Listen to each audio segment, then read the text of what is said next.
Hi, welcome back to Witch Daily's Countdown to Halloween, Countdown to the Samhain season. Today we are going to do a little work on the tarot. Now, throughout this series, you're going to find that I've scattered a few videos about misunderstood tarot cards, and I want to kind of give you another perspective on some of them. Coming up in the around Yule, we are going to have a full tarot course that's going to be available, but this is just a little taste to get you primed up. And also, a lot of people do divination around the time of Samhain, so it's a really good time for that. So I want to kind of prepare you and give you some tools to help you as you move forward. Today, we are going to talk about death.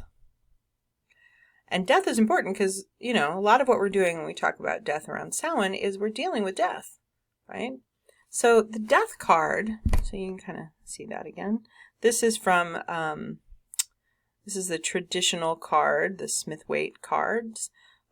You will often hear me call them that because the artist who created the cards is finally getting some recognition.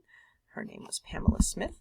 So the death card, for those of you who are afraid of it, should not be something to be afraid of, right? So when you see the death card in a reading, it typically means that something is going away, so to make room for something else. This is not a bad thing, right? But it should be approached with caution, right? It is a natural process when you see the death card.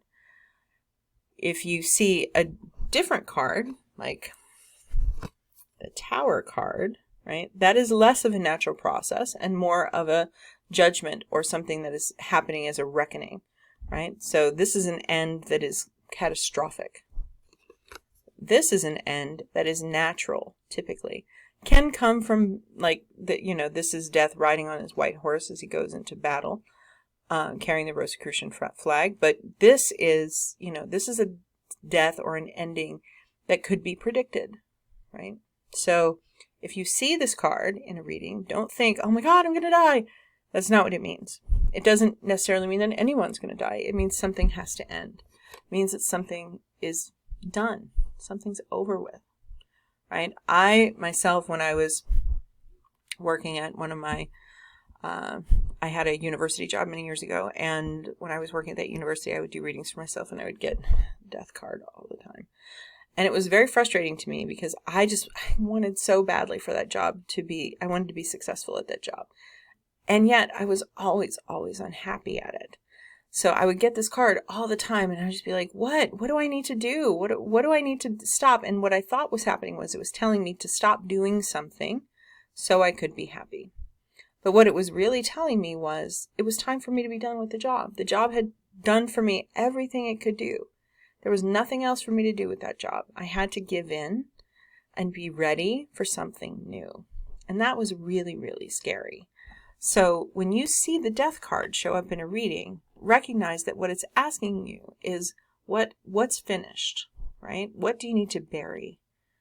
What do you need to move on from in order to proceed to the next level for new life to come into what you're doing? Right? Don't assume that it means that you're going to die or someone close to you is going to die. Though every once in a while I have seen the death card mean something like that, but not usually.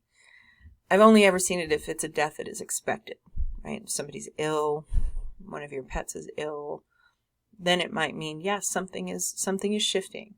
But typically it means a relationship is ending, or a job is ending, or a stage or season of life is ending. It does not mean that you should be frightened unless you are completely unprepared for what's next, right? You might be holding on too long. And the card is showing up because it's saying, hey, knocking on the door, trying to see how what do you need help with? Do you need some help shepherding this thing out of here? Because otherwise it's just going to be prolonged and miserable end. So welcome the change, the natural change that comes with working with the death card, right? Especially if the death card shows up around other cards that might be there for success, like the victory card, right? Or the 10 of Cups or the 10 of Pentacles. When a card like death shows up, it's not telling you that you aren't going to get that other benefit.